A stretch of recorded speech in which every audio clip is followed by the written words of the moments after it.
İmam Hüseyin əleyhissalamın ziyarətinə deyib 1 manat pul xərcləyərsən, bir zəvvara pul verərsən ki, get İmam Hüseyini ziyarət elə.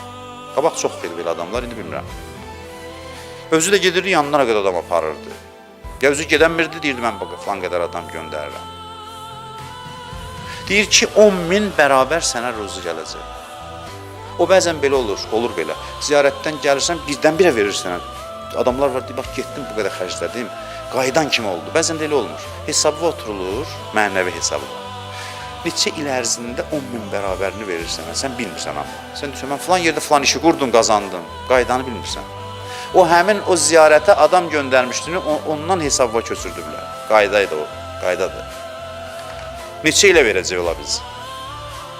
Və yaxud da göndərdinsə, vermədisə, yenə deyirəm, ola bilər təqdir idi. Sən bir şey elədin ki, onu xarab elədin, gəlib çıxmadın. Yoxsa hesabındaydı. Neylənsə xarab elədin, başqa iş gördün.